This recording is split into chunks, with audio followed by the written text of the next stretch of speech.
Hello, everybody, and welcome to the first episode of Hell Mall, a Monster of the Week audiocast in 3 parts. Monster of the Week is a Powered by the Apocalypse tabletop role-playing game where the players will have to solve supernatural mysteries and deal with monsters along the way. In this part, you will be introduced to the hunters in this seemingly normal mall, but the night may not go as planned, and a gruesome discovery will be made. It's time to put on your monster hunting gear and dust off those lore books, as Hack Recklessly proudly presents Hell Mall, Part 1. I am Jacob Crowe, and today I'm going to be playing as Dirt Harris, the professional. You can find me on the Crow's Perch YouTube channel, at Crow's Perch. I'm basically at Crow Perch on everything: Twitch, YouTube, Twitter, Instagram, all that jazz. Hi, I'm Latula. I'm going to be playing Jackie, our goth spooky. And you can find me at Latula Sings or Latula Arts on pretty much all social media. YouTube, TikTok, Instagram, Blue Sky, Spoutable. I'm Lex, and I'll be playing Ronald, aka Count Zero, the Flake. You can find me on social media at Dank Dungeons. I make all sorts of TTRPG content. And I'm LB Hackemup. I am going to be the keeper of secrets for this episode. You can find me at LB Hackemup on Instagram and Twitter. You can find me at Hack Recklessly on Spotify and Twitch and YouTube, where you can find all of our wonderful content there. All right, let's go around and talk about our characters a little bit, who you're playing and what their personality is like. Let's just go in the same order. Mr. Crowe. Of course. I like Mr. Crow better. It feels better. So Dirt Harris, he's an interesting man. He's very ragged, disheveled. He's got a ridiculous handlebar mustache and a pair of neon sunglasses that he never, ever takes off for any reason. He's a bit of a Boy Scout in terms of his personality, and he's desperate for approval. Yes, and he is working as a security guard at the mall that we're going to have as our setting. And he works under tact, and he just really wants tax approval, correct? Yes, he sees tact in very high regard. He wants to be him one day, but cooler, obviously, because it's Dirt. Of course. And so Dirt is a professional, right? He works with an agency. So can you tell me a little bit about the agency? The agency. Yeah. So the agency, I always kind of imagine it whenever I play Monster of the Week as almost like the agency in like the Federal Bureau of Control in Control, if you've ever played that game. I imagine it kind of like that. However, Dirt's being reached out to, little does he know, by an intern working at the agency. He sees himself as a professional, but he's a bit, he's more of a contractor in that kind of regard. He thinks he's higher up than he actually is. Oh, much higher. He thinks he's incredibly important. None of this could be done without Dirt. Absolutely. So you have as your resources weird tech gadgets and a support team, which is the intern. And your red tape is hostile superiors and budget cuts. So you have all of these weird tech gadgets, but you've had to either get them fixed or these things are not quite what you need. I imagine the way this works is that the intern, he's trying to get promoted right now. Like, he's trying to, get into the agency proper. And so he's just handing me, literal hand-me-downs. This is taking place in, 80s, right? This is, equipment from the 70s. And he's handing that stuff to me to use. And then, as we discussed before, you do have a shotgun, a big knife, and a grenade launcher that has been hidden in the mall. It's not on your person. Yes.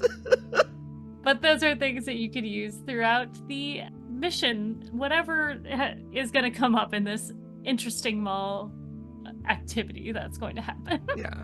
It's going to be, the grenade launcher is going to be hidden somewhere in my flatbed, Yeah. Which I do have. I got mobility, so I got a trick. Hell yeah. All right. Sounds good to me. All right. Latula, tell me a little bit about Jackie. All right, Jackie is our resident goth girl working at the local record store. She's very disgruntled still that they've stuck her in the fucking country section of all places. But, she deals with it. She kind of needs the money. She is a kind of not a very talkative person for the most part, but very snarky.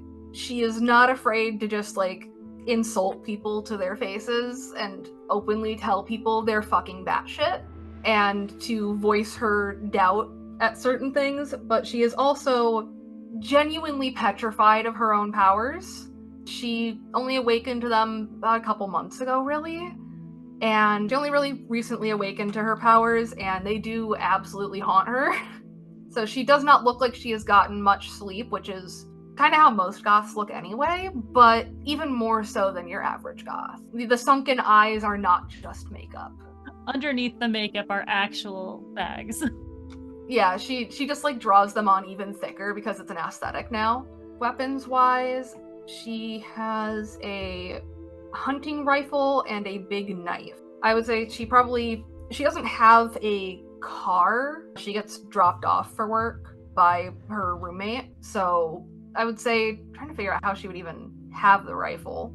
I mean, it could be that you have access to a rifle somewhere in the store or in the facility in general. And I mean, it is the 80s. There's a lot less gun regulation, so like there's probably just like a rifle in the back room of the store because the owner's paranoid. Absolutely. And so you have psychic powers, you have a dark side as well, you have guilt, hallucinations, and paranoia that go along with your visions. And you said they come to you like as a headache and you see things like hallucinations or visions like Raven. Yeah, kind of like a That's So Raven moment, but most people don't believe that she's actually having visions. They just kind of think she belongs in a like mental hospital. Which, I mean, she could probably use one, but like not for this. Right. All right. Let's talk about Count Zero, aka Ronald. Ronald? Count Zero. Okay, Ronald is a big-time conspiracy theorist and really into the emerging market of home computer systems. He works at the Radio Shack in the mall. He's of college age, although he did not go to college. He is a bit of a know-it-all, and he will let you know that. He's just he's pretty annoying. He's a pretty annoying guy. He's got a mullet. He's got the button-up white shirt with the pocket protector, and a lot of weird ideas about UFOs, I think.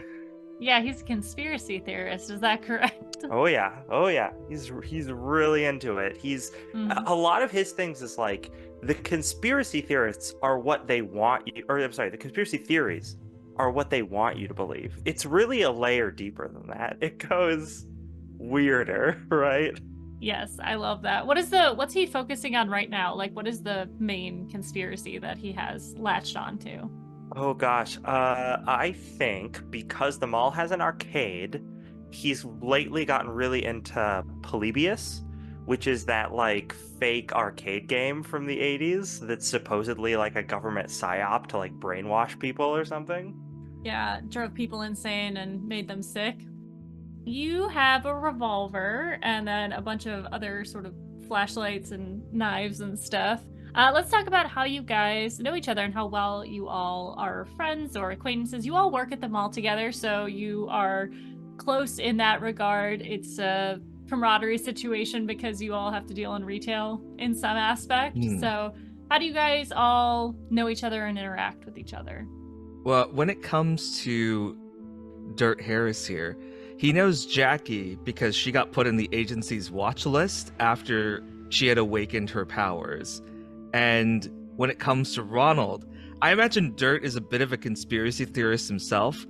And the moment Ronald hit him with one of those it goes deeper things, like he would have like taken the sunglasses off and been like, oh my God, are you serious? And just kept listening ever since. I want to point out that Ronald has conspiracy theories about all sorts of stuff. It has completely gone over his head that Dirt could possibly be part of the agency. Yeah. I think he understands, like, I think that he has his theories about the agency and might think that it exists, but yeah, there is no way he has realized or could ever conceive that Dirt is part of it. I like that. Does anyone know about, besides Dirt, you have talked to Dirt about your visions, right? Does Ronald know anything or anything like that? Anyone else? Unless Dirt was a loudmouth, which I assume he is, Yes. So Dirt has probably told Ronald, but Jackie wouldn't know that Ronald knows. All right. And how does Jackie interact with the other two? Jackie got in contact with Dirt through one of Dirt's conspiracy theorist buddies, who happens to be Jackie's weed dealer. And she was, complaining to him about, all these like weird visions she's been having, and she's like, I don't know, man, I don't know if like the weed is laced with something or what. He's like, no, dude, my supply is clean, bro, but I got someone who can help you, man. I know a guy. And so he referred her over to Dirt, who's been kind of her she didn't want him to be her confidant in this, but he's like the only person who's believed her in any capacity. Yeah, as he's trying to jot down all of this information about her powers, but Dirt's also stupid. So I imagine I imagine my notes are not great. Probably not. And she knows Ronald because, well, unfortunately, in her mind, she is often the one, as the junior member of staff, who nobody likes dealing with Ronald at her shop. They all think he's weird. And occasionally they have some tech issues with their sound system and need to send someone over to Radio Shack to get someone who knows tech better to kind of, hey, help fix it. She is usually the one that gets sent as the errand individual, unfortunately for her. So she has been stuck walking between shops with Ronald on multiple occasions. Hasn't really said a whole lot to him, but he's said a whole lot to her. I don't think he knows how to shut up. He thinks you're a great listener. None of what he said has been retained in her brain whatsoever. She just lets it fly over, ignores him completely. Totally. Absolutely. All right, cool. So Jackie works at the... Was it Tower Records? Yeah, Yes. Tower Records. I knew there were like 2 or 3. Yeah. In the mall, there's Camelot Music, Tower Records, and Sam Goody. Oh my god, yeah, Sam Goody. I forgot about Sam Goody. Dirt works at he's a mall cop. He works with tact.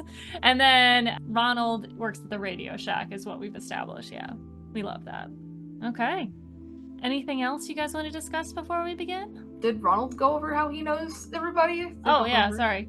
Oh, well, I mean, I think it was kind of implied, right? Like, he has run into Dirt probably when he started working at the mall. Maybe he overheard Dirt talking to one of his coworkers about a conspiracy theory, and then Ronald was like, oh, this guy knows. So every chance Ronald gets, he goes over to Dirt and talks to him about stuff, and they just swap ideas, and it's just like, I have a feeling that they're like trying to top each other all the time.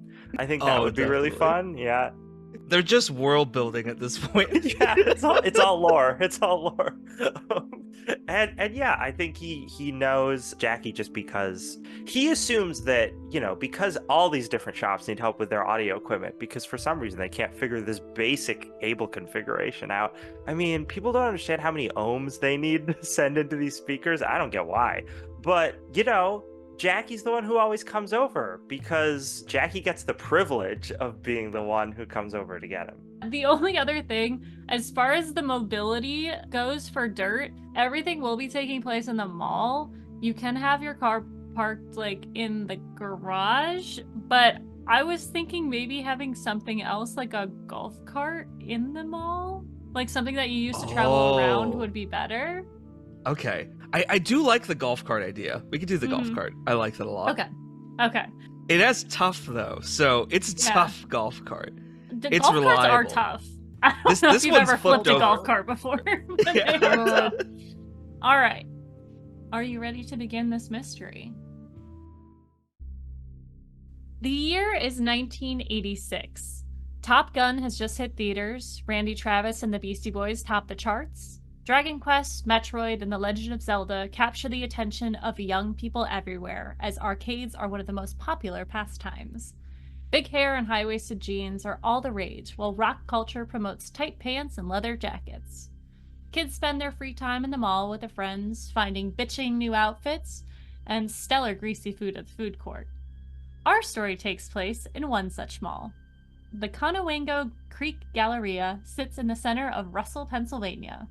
Outside of this epicenter is a small town with not much going for it, so people flock to the colorful neon-covered walls of this oasis away from their humdrum lives. This single-story facility boasts many of the luxuries that one can find in any mall across America. JCPenney's, Walden Books, Babbage's, Radio Shack, Camelot Music, KB Toys, and the Fashion Bug, just to name a few.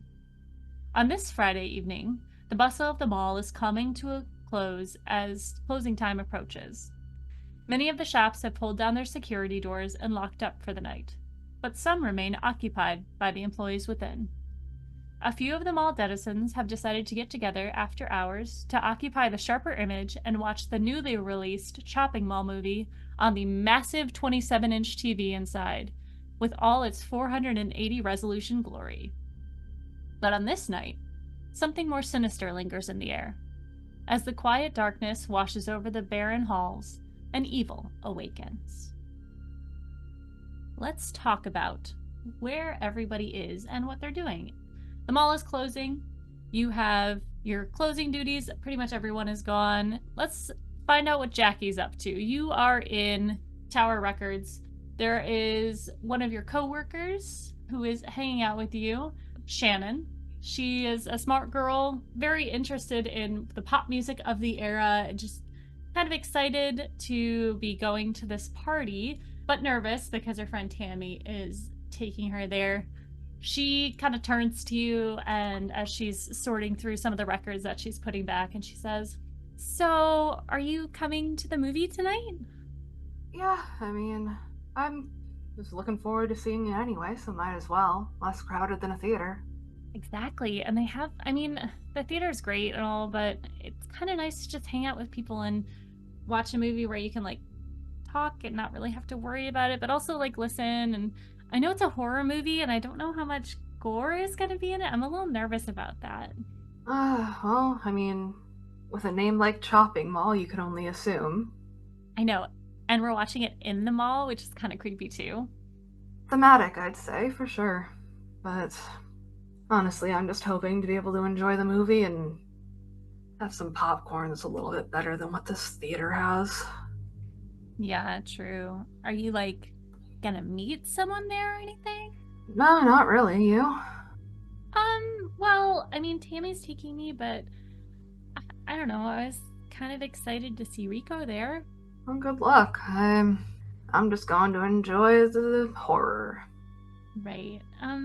I thought you and Ronald had a thing going. She, gives her this, like, very confused and disgusted grimace. And, oh god, what would make you think that? Well, I don't know. You're always, like, talking to him and hanging out with him, and you're the one who goes to get him if anything goes wrong here. That's because our manager makes me go get him. I wouldn't do it if I didn't have to, but I kind of need the job. Oh. He just kind of talks at me about weird conspiracy theories and whatever computer thing he's on to at the time that I don't really understand. It all goes over my head. Oh. Well, okay. I mean, I just thought because you didn't have, like, a boyfriend or anything that maybe... But, you know, it's fine. It's whatever. If I had a choice, I definitely wouldn't date someone who thinks that birds are a government conspiracy. Yeah, I never really understood that one. It seemed a little out there. Like, how can there be robots that are that good at pretending to be something else? Honestly, the things that go through this man's head, and that security guard that he talks to is no better. Oh, Dirt? Yeah, my god. The two of them, I've heard their conversations when I've walked into the Radio Shack, and it is... I can't even begin to relay how insane those two are. I guess. And I don't mean it positively. I mean, but Dirt's kind of cute too, though. That mustache? He is a bit old for me, I'd think. He's old? I thought he was, like, in his 20s. Are you normally good at telling people's age? How old do you think I am? I don't know, like 25? A couple years off there. I'm 20, but... Oh, sorry. I'm 21, but I'll take it. I'm tired. I look older than I am. You're just so mature. Dirt's in his 30s. Oh. Ew. Yeah. Definitely not something I'd be looking at, personally. I mean, you do you, but No, like I said, I'm more into Rico. I'd rather stick close to my own age. Are you gonna change before you go? Maybe. Is there a uniform that they have to wear here? Yeah, I'm sure there's some sort of like vest Okay. that you pull over your outfit. So Oh god. Oh, for sure. I would never be seen walking around outside of this store in this vest. I guess that's fair. Well, I'm gonna pull some albums that we can play like before and after, because I don't know how long people are gonna stay after. But so if you need anything, I guess I'll see you there. See you there, I'll bring a few with too. Bitchin'. Bitchin'. All right. Let's see, what is Dirt up to? He's closing up the mall, making sure all Yeah. the doors are locked with tact. Dirt is like chasing people out. Like someone must have like left like a stroller or something in one of the other stores. Ma'am, you can't be here right now, ma'am. We're closing the mall. I'm so sorry. No, I just need my show. I'm sorry, ma'am, but we're not allowed to have you pass the gates. Once we reach 8 o'clock. What time is it? Tact? I'm sorry, ma'am. He's a little overzealous about his job. Please, you can take You said cart no and one's go. supposed to get ma'am, we're not supposed to let anyone pass. Dirt, please. It's all right. Will you just go check the south entrance and make sure that it is locked up? Of course, he does like a mock salute. Yeah, anything. Yeah. And he just turns back to the lady and is just apologetic, like, I'm so sorry, let me just walk you out. And you make your way through the mall. You see there's a few employees that are still locking up or just like mingling around. There's going to be about 13, 14 people who are just hanging out, going to this event. And they seem to be closing up and lingering in their shops. But you can make it to the south entrance and secure it as well as you can. As well as I can. It's always great when Dirt does it. He makes sure that it's locked up tight. Yeah, he does double two checks it. tugs. He triple checks it. Absolutely. No one's getting in. No one's getting out. Exactly. Is there anything else you want to do before you head over to the party? He quadruple checks it and he makes the rounds again, and then he starts checking bathroom stalls. And he just starts popping them open. All right, everybody out, everybody out. There's no one As he goes in there. by, he says it anyway. As he just opens up the bathroom stalls on each one he passes by, popping them open, looking for someone there. He points his flashlight like it's a gun. Like he's like tactical about it. Like he goes over like stacking himself over by like the woman's restroom. He like peeks over. He shines his flashlight. He bursts it open. He points it around, like expecting to find somebody, and then he kind of points it over towards his mouth, and then he goes like he blows into it as he turns off the flashlight. God, I love this doofus. All right, you hear over your walkie-talkie Tact as he just says, "What's your status?" This is Big Dirt. Over.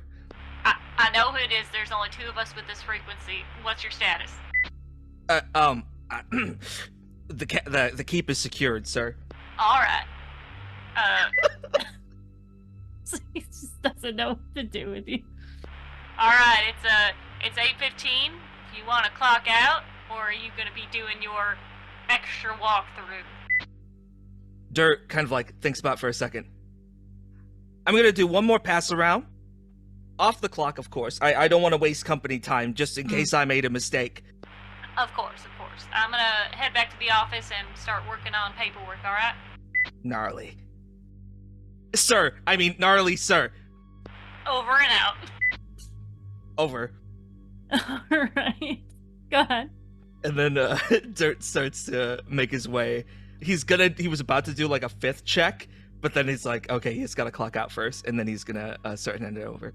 Before you leave the women's restroom area, Jackie walks up on you and just sees you over there and hides around the corner waiting for you to leave. He like passes by, you see his flashlight kind of hanging over, and he gets like that, hair standing back of his neck, like someone's still out here. But then he thinks better of it because he's not on the clock. He's got to clock out. He'll catch him on the 5th checkup. Dirt, you make your way back to the back end of the mall where there are the back rooms, the hallways that connect all of the different stores in the mall, and you can clock out very easily as you prepare for your final check of the area. All right. Ronald, what are you getting up to at the Sharper Image? Oh gosh, is he probably getting stuff together? Oh, he's getting the tape for the movie. He's also getting a bunch of cables together. He's like probably talking to himself. Nobody else is there, and he's rummaging around. He's like, let me see here. I've got my composite. And he like pulls out. He's like, this thing definitely isn't using. Oh my gosh, does this TV use S video? Let me grab one of those. Gotta get that brand new connector. And then he goes over to a VCR that's just finished recording, and he like very carefully presses the eject button, and the tape pops out, and he's like, oh yes, this is so good. All that pirate broadcast equipment was worth it. And he takes like some masking tape and puts it on the side of the VHS and gets a Sharpie and writes shopping mall on it. He's like, yes. Are you the one that's providing the movie for tonight, or that I have made the executive decision that yes, that's what's happening in this game. I love that. He intercepted a foreign broadcast of the movie with his makeshift satellite dish. I think that's what he did. So Wow. he was able to get it. Oh, he is also making sure as he's locking up the Radio Shack, he goes into the back room, and in there you see it looks like a perfectly normal storage room. There's all of these boxes of all this extra stuff, and he moves some of the boxes out of the way, and you see there's like a Charlie Day Pepe Sylvia like conspiracy board that's set up back there. And he looks at it, he looks it over real quick. You get the feeling that this is his end of day ritual every day. And then he takes out his little notebook from his pocket protector, right? And he flips it open, and he's like, oh, of course. And then he like takes a little bit of red string and like moves it from one spot to another. I think he moves it from Loveland Frogmen government conspiracy to Loveland Frogman alien invasion. Of course. That's his new connection that he's made. And then he carefully moves all of the boxes back so that you can't see it anymore. Packs up his stuff in his he probably has like a big old man purse or something. I'm trying to think of what it would make sense for him to have. A satchel. Yeah, a satchel. He packs all that stuff up in there and heads to the Sharper Image. Then he remembers he forgot to lock the Radio Shack door, and then goes back and locks it and then gets to the Sharper Image. I love that. As you start to exit the Radio Shack, you see a tall figure, the very cool Michael is going to approach you. He is the ringleader of this event, I would say. He's the one who kind of like, not pressured, but he bullied everyone to go, basically. He's one of those guys. Nice guy, but in general, just kind of the jockey individual. And he walks up to you, and he's just like, hey, is everything set up, man? Oh, yeah, I think I've got all the stuff right here. And he like opens the satchel and everything falls out of it. He's like, hold on. And he starts gathering it back up. Oh, dude. So you got the movie and stuff? Yeah. It's great. Pirated the broadcast myself earlier tonight. Oh, that's hardcore, man. Yeah. No, I mean, I'm pretty cool.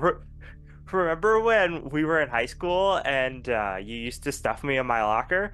Yeah, that was hilarious, bro. Yeah, it was really funny. It's like a little tear slids down his eye. Well, hey, did you bring the snacks? Have you got all the snacks? Yes, and I gotta go grab the beer. Some of it's in the fridge, but I just wanted to make sure that we had enough for everybody. Great. Wait, you didn't get any microwave popcorn, did you?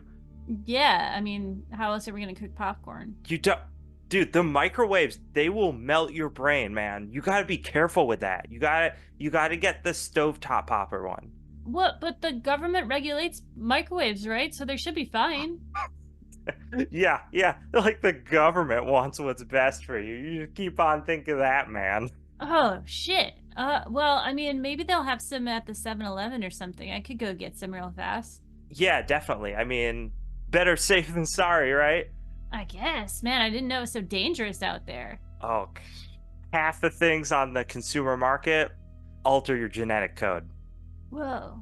Thanks for looking out, Ronald. He like punches you in the corner or in the shoulder. Oh, yeah, man. All right, I'm gonna go get that shit. Just make sure everyone's gathered at the right time. If you could move the seating around too to make sure there's like levels and shit. Oh, yeah. Righteous man. Knocks you again and walks away. I just love the idea that he's still getting bullied like, to this day, like long after high school.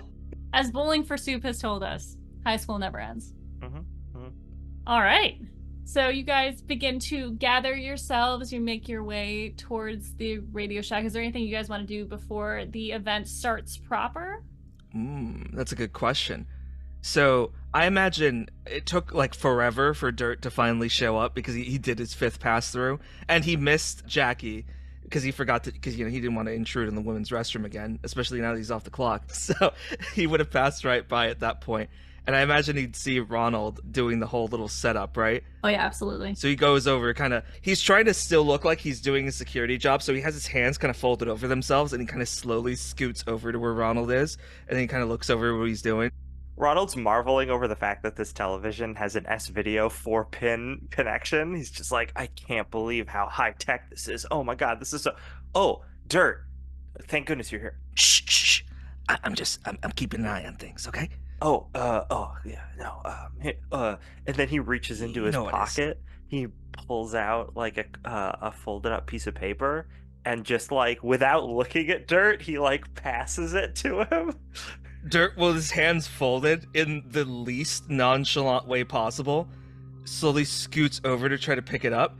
But then because his hands were folded over each other, he kind of gets like 2 of his fingers out and kind of like gestures them to pick it up. He drops it at first, and then he has to lean over completely. Yeah, and since Ronald is trying not to look at him, it's even more awkward. And like Dirt's trying to pretend like he doesn't see that he's doing this, and he's like trying to like face forward the whole time. And then after it drops on the floor, he's like, shit. And then he turns over and he picks it up. We're both awkwardly trying to pick it up and get it to each other without looking. Do you open the folded piece of paper? He turns over, and then like with those 2 fingers he picked it up with, he gets back into his position where his like hands were crossed, and then he tries to open it, and then it kind of crinkles a bit, and then he finally gets it open, and then he just has it in the palm of his hand, and he looks at it. It says chemtrails with 3 question marks. Holy shit. And then Ronald turns back for a second. He's like, I know. And then he turns back to what he's doing. Get me with a spoon. That's crazy. You gotta hold on to this, man. He folds it back up with his hand, and then he, still trying to stay in that stance, they repeat that whole awkward they process. do the whole thing. Yeah. I imagine it drops again, but this time he's like, oh, here, let me get it for you. And he picks it up and hands it to you. All right. I don't know how to go anywhere from there. But and then Dirt's gonna, all right, I gotta keep an eye on things, okay? So, take care. You were never here? No, never, of course. And then Dirt kind of tries to find a spot where he thinks he's pretty well hidden, and he's like still playing security, like watching over the people like sitting down getting ready for the show. Yeah, Michael walks back in and he says to Ronald, hey, do you know where any of the security people are? Like, I'm trying to get to my car and the garage door's locked for some reason. Like, I don't know what's up with that. No, I haven't seen any security here tonight. Dirt turns over, like, holding his finger up to his mouth. Right. Okay, I'm gonna go to the office and see if I can find the tall old one. Okay. Oh, hey, Michael, yeah. Mr. What's up?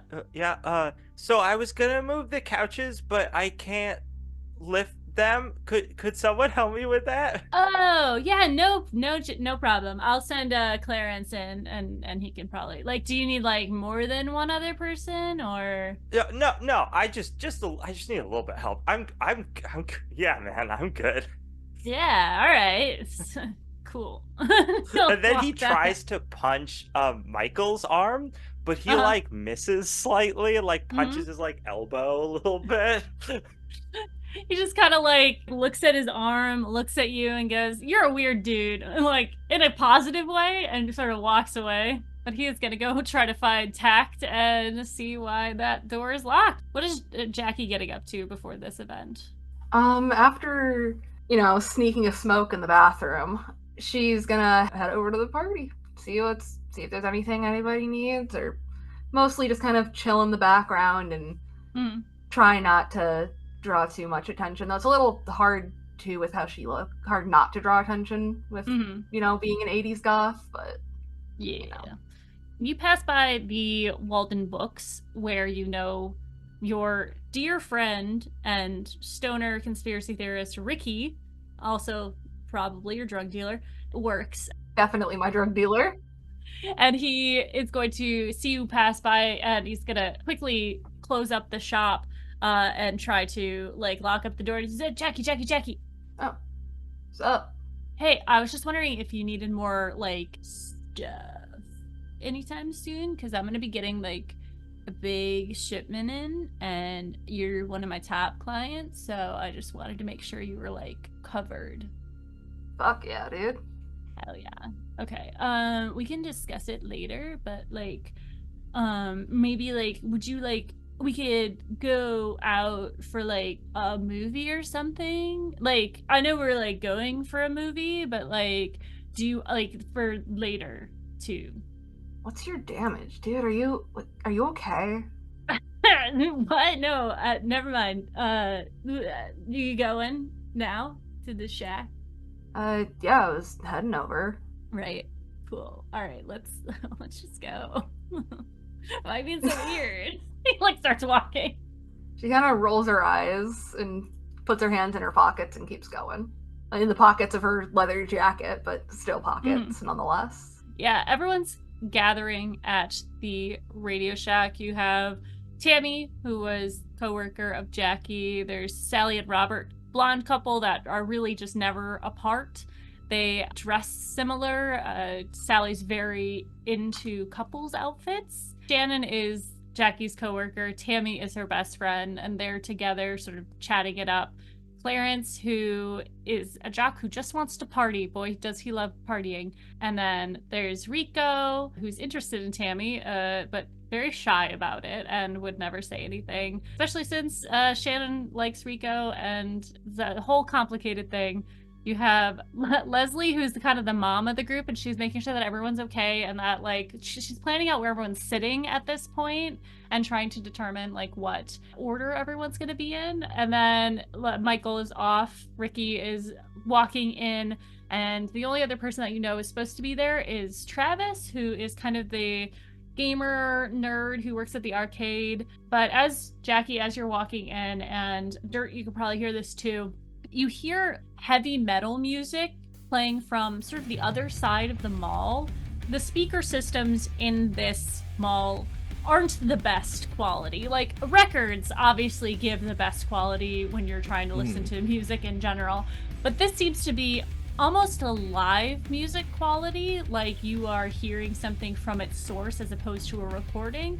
And it's not super loud where you are, but it's very apparent that it is coming from sort of down and around the corner of the mall. But it lasts for probably about 20 seconds and then cuts out. Gotcha. So Dirt would not abide by this, and he immediately scowls upon hearing it.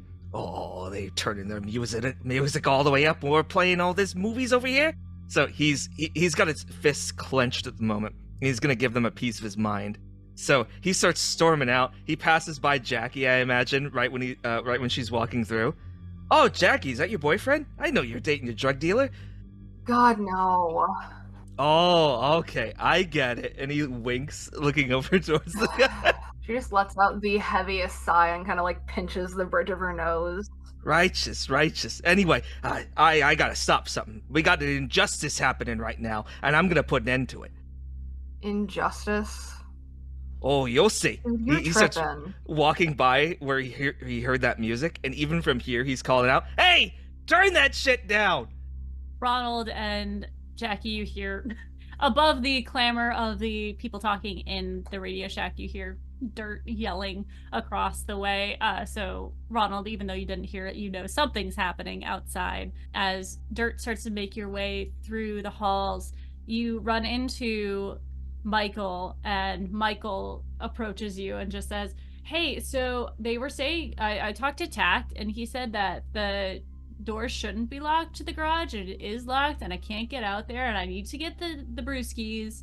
Can you please unlock the door so I can go get the brewskis so that we can have a bitchin' is the only word that I can think of off the top of my head, and I need to think of something else. A totally radical party to the max. A totally funky, fresh, gnarly party. Funky fresh. It's the first one I looked at. Okay. So, can you unlock the door or not? Shit. Wait, Tact has the keys. I just lock everything up. He like kind of stammers, and then he starts looking around. But I can handle it. Come with me. We'll take care of it. Okay. Well, they're gonna have to wait. And you said the music stopped like 20 seconds after, right?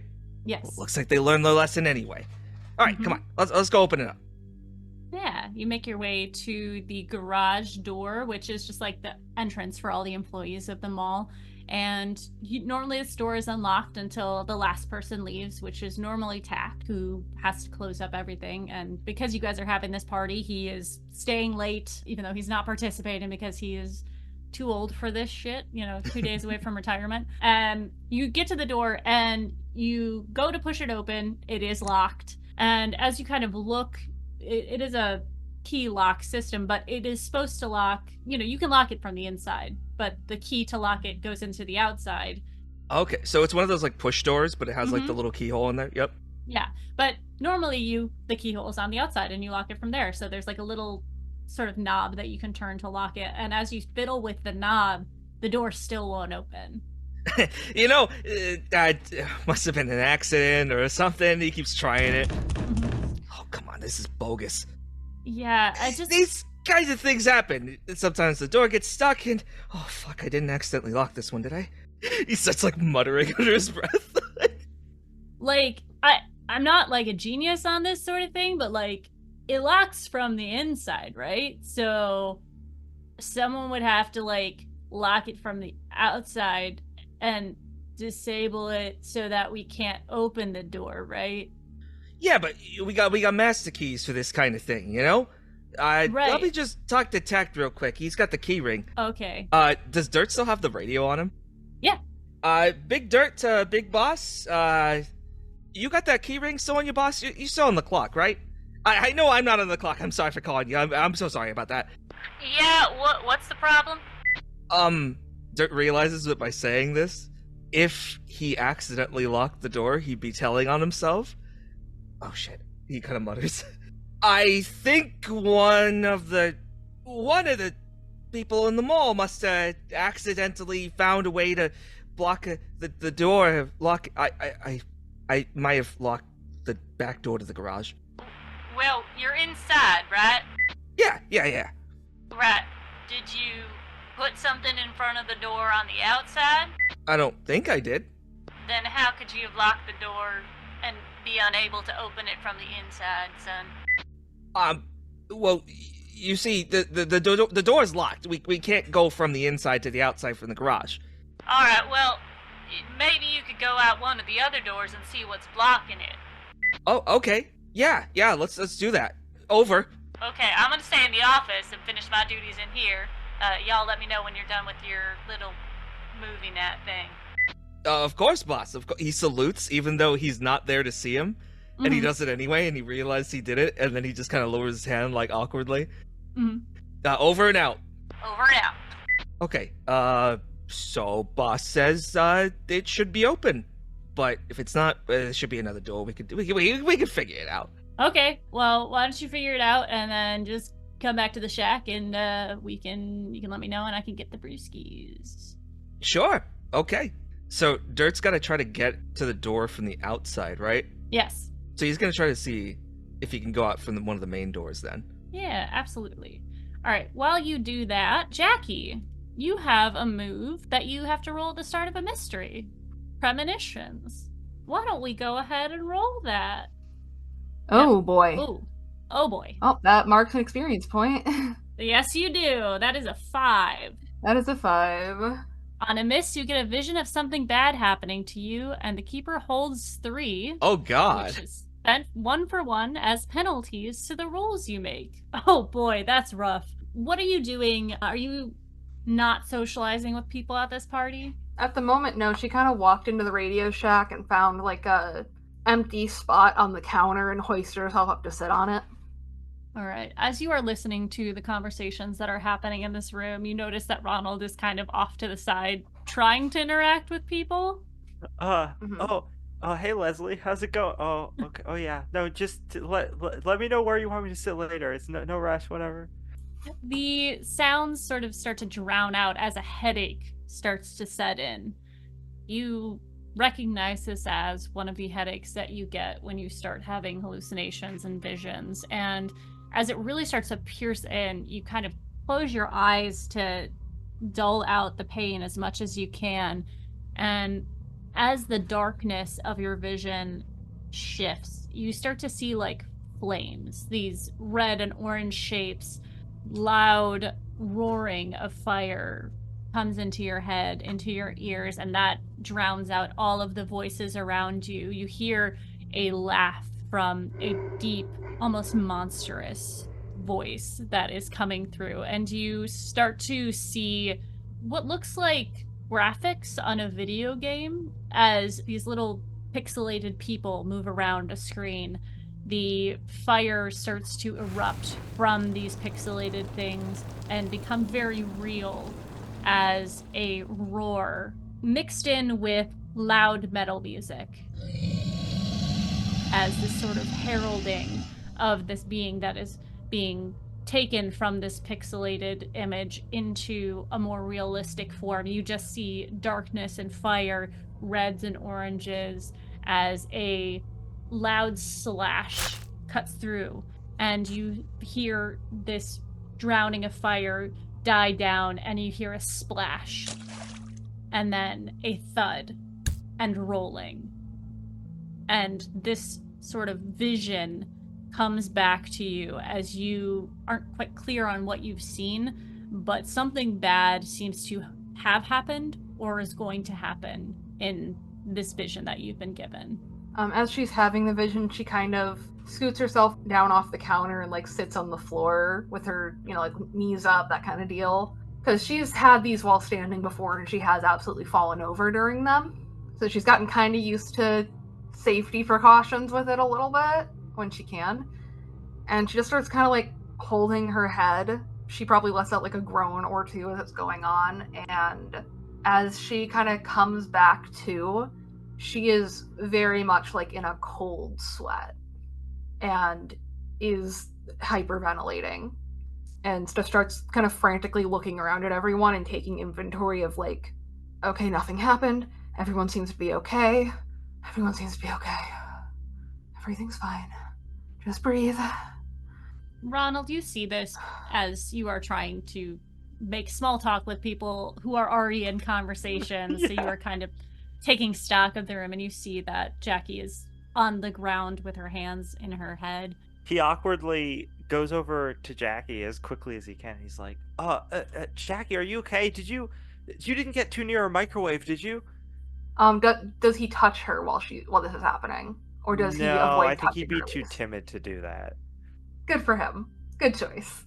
You kind of get over to her as this is starting to end, and she kind of like looks over at you almost like kind of blankly, like she doesn't recognize you at first. She kind of like her eyes are a little bit glazed over. Huh? Oh no! Did your place tune in to 108.3? Because I'm pretty sure that one will really scramble your brains. You didn't listen to any bad radio stations, did you? What or wait, did you have tab out of the vending machine downstairs? I think there's some weird chemicals in that one. Ronald, shut the fuck up, Ronald. Oh, I'm sorry. I just have a headache. Oh. Just a headache. Calm down. Get them all the time. Probably from listening to loud music. I ain't gonna fucking stop me, though. Can I help? Is there anything I can do? Oh, it's starting to fade. They go away. Give me a bit. And she just kind of starts rubbing her temples a little bit. He starts backing up as quietly as he possibly can. What a sweet boy. What a sweet boy our Ronald is. Dirt, you make your way to one of the main entrances that is the closest to the garage, so you can make your way around. And as you go to unlock the door, you unlock it and try to pull it, as it is a pushed-in door. And as you pull it, you meet resistance again. It seems that this door is locked from the outside somehow, and you can see through the glass door that there doesn't seem to be any chains. There's nothing in front of the door. You're pulling it in, so it should open, but it's not. Huh. He kind of looks at it. He pushes it again. Oh, come on. You gotta be kidding me. He keeps, like, pushing it back and forth again and again. It gives that resistance, I imagine. It doesn't budge, right? No budging. He stops for a moment, taking a step back.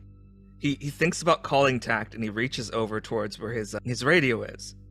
But then he turns and he looks over towards the golf cart, which I imagine he has over there. He runs over towards the golf cart, and then he pulls back, like I imagine what's covered by like a tarp, the radio he was given by a member of the agency. Like I imagine camera angle from where it is, pointing at his face as he turns looking towards it, and he reaches slowly towards it, and he tunes to that radio frequency as he slowly brings it over towards the side of his ear. Hello? You are attempting to contact the agency? Yeah, I'm reaching out to the support team. You hear on the other end, it takes a full 30 seconds, which kind of feels like forever. There is a bit of a, fumble with the sound on the other end, and you hear on the other end the clicking of the radio, and you hear your contact on the other side, and he says, this is Night Wolf. Who's there? Nightwolf, it's Big Dirt. He goes by the same code name I imagine he does with Tagged. We have he filters through. I imagine he has a little piece of paper, and he starts looking through what are like different codes, right? Mm-hmm. We have a 462. Where's your location? We're at the mall I work at the one I mentioned before. I see. I'm trying to open the door here, and there is a 60. It's a force field of some kind. Okay, I forgot what the code was. I didn't write it down. Okay. I'm trying to open it, and it's a push, and I sometimes do some push-ups. It's not like it got stuck or anything. I don't want to open a door, so I push the door, and it's not moving, and it's a clear see-through door, and I'm gesturing my hands. You can't even see my hands, but it's not moving. Okay, and what supernatural things do you think could have caused this force field? Unknown at present. Do you need us to send a team to extract you? What do you want? Just some advice, I guess. Or maybe something from the bag you sent me. Could be able to dispel it or something. Well, what have you tried so far? Well, I tried pushing it. Uh-huh. And that didn't work, so you called me? Okay, look. There's nothing on the other side of the door that would be blocking it. Right. Do you know what could have caused it? Like, is there a monster or a witch or something? Have you done anything other than call me? He turns, and then he looks back at the door, and then he looks back at where he's holding the radio. No? Okay, Dirt. Look, I told you that you can't just call me at the first sign of danger. Your job is to investigate things, so you have to investigate! Look, we're throwing a party, okay? If there are civilians in danger, you have to investigate harder! I'm not there! Civilians in danger. He turns and he looks back towards where the movie's taking place. Oh, shit. These people are in danger. Yes, Dirt. People are in danger. Do your job. Roger that, Nightwolf. I'll be right on it. I'm getting them out. I'm performing a 7-7 maneuver. I'm gonna get them all out of here. You bet your ass. I'm getting them all out. Over. Okay. Let us know when you figure out what's going on. Okay. Roger that. Do I say over again, or what do I say to end it? Goodbye. It stops. It turns off. Okay, time to be a big hero. He gets in the golf cart, and he's gonna unfurl the tarp. He's gonna grab the shotgun that's in there.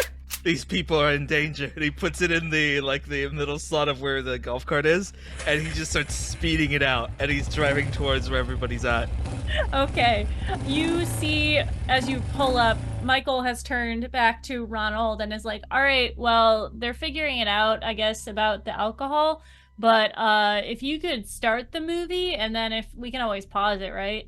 Wait, Michael, wait. What? I need to figure out if I can isolate any high frequencies in the room. Something is sending off headaches.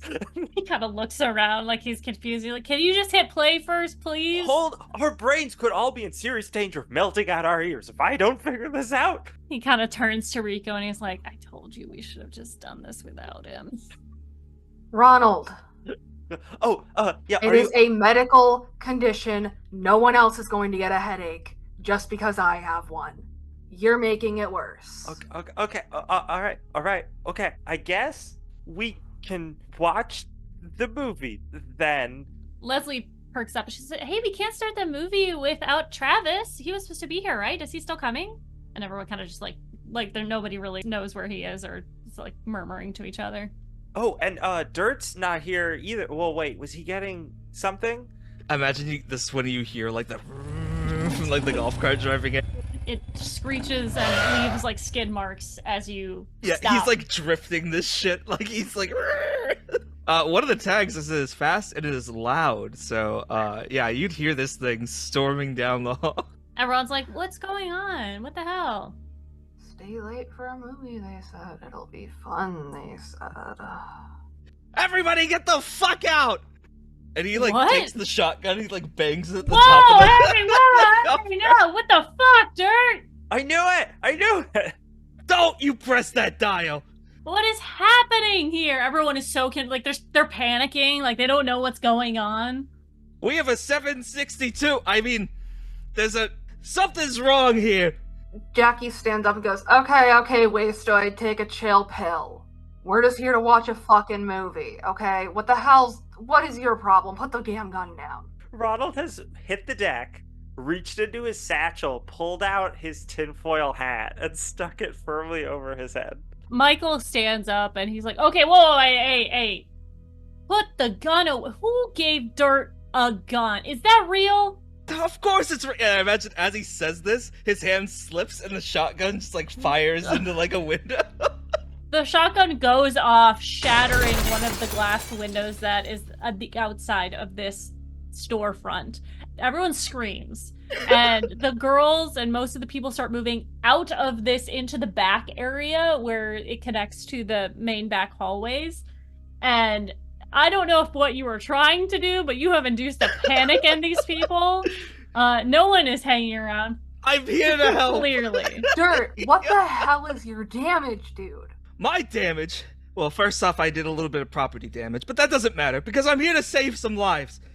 The doors are all locked, and I didn't lock them from the outside. They don't work.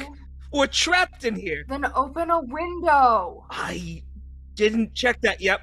Dirt, you just shot out a fucking window. If you want out, kick out the rest of the glass and climb out. There you go, you're free. But you didn't have to shoot out the damn window. You have a flashlight, you could have bashed it with that.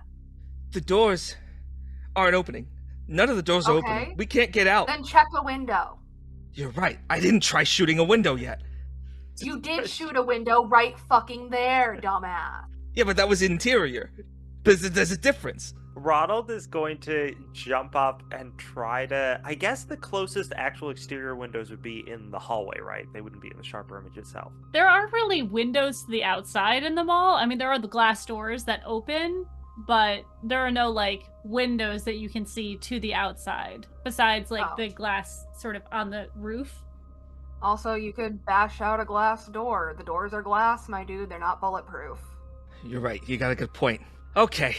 I'm gonna save all of you. I promise. I'm gonna get you all out of here. Dirt, breathe. Leave the gun behind. Use the flashlight. For fuck's sake. If you really feel the need to break down a door. I'm gonna do it. Godspeed, he says. And he drives off, and he's gonna go towards one of the windows. Yeah, she picks up the gun with her skirt, so, like, she's not getting her fingerprints on it, because she's like, I'm not incriminating myself here.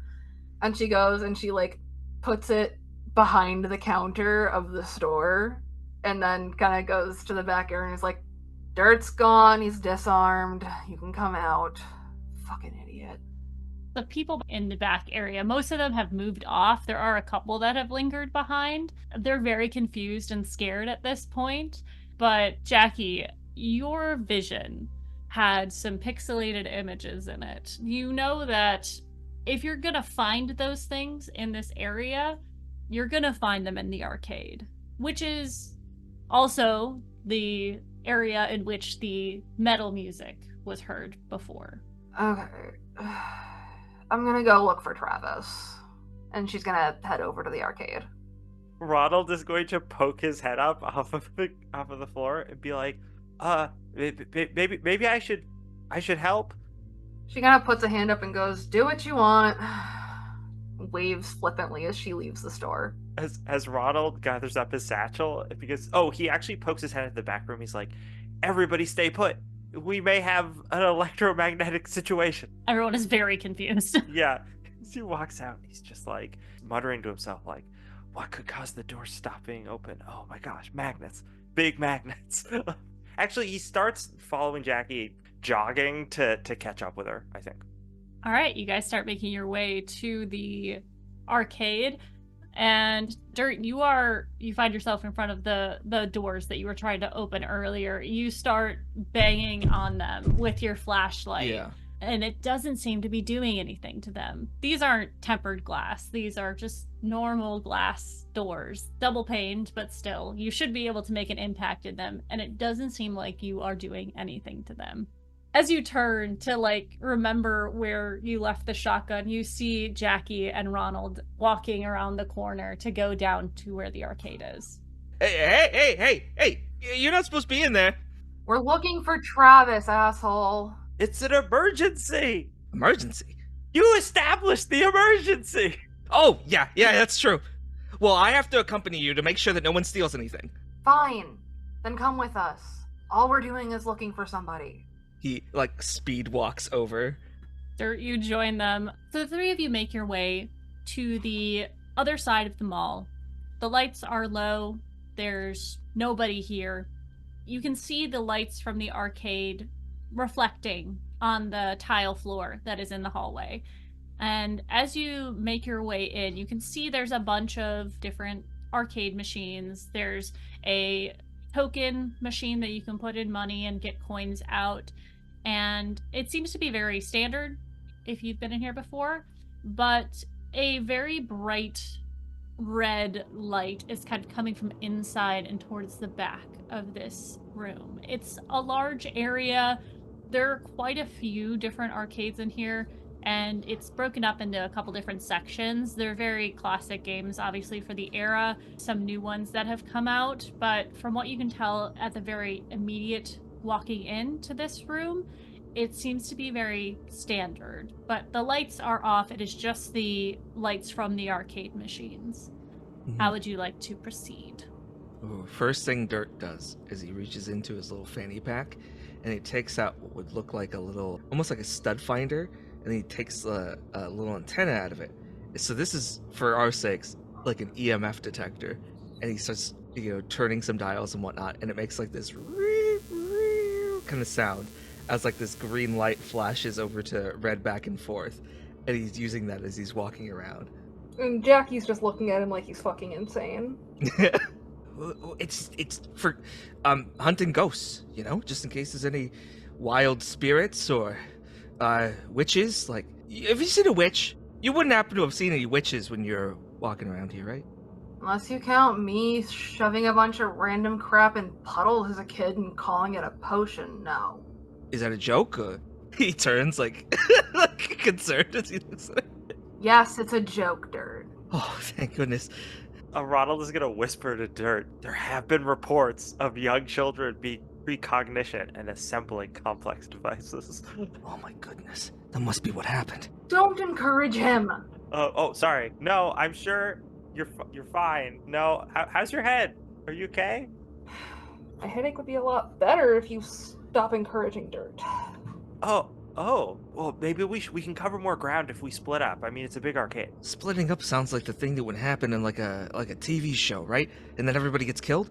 Yeah, you're not wrong. Maybe we shouldn't do that. Ronald's like, shows what you know. TV shows aren't real. Ronald, you feel your foot slash into something as you walk around the corner, and as your flashlight kind of goes down to it, you see a dark puddle that Ooh. looks to be like blood.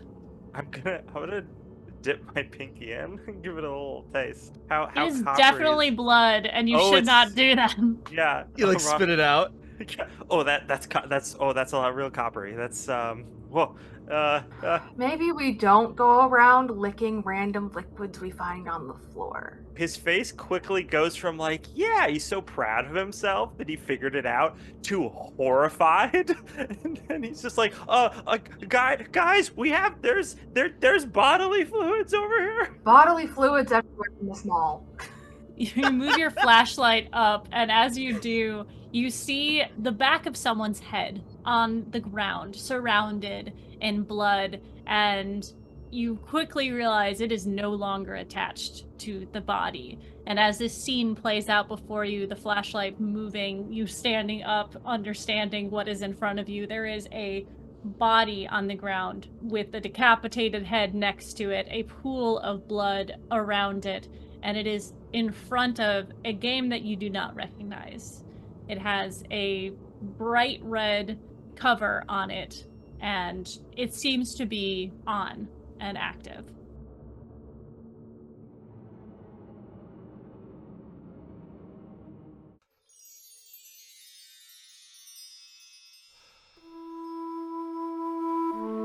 Thank you so much for listening to the first episode of Hell Mall. Join us for the next episode, where our hunters investigate the murder and try to save their friends from becoming the next victims in this night of horrors. I want to say a special thanks to my hunters for playing in this wonderful series. If you enjoy our shows, please leave us a like or a comment to let us know what you think. You can find more content like this on Hack Recklessly's Spotify and YouTube channel. I hope you enjoyed our show, and as always, hack recklessly.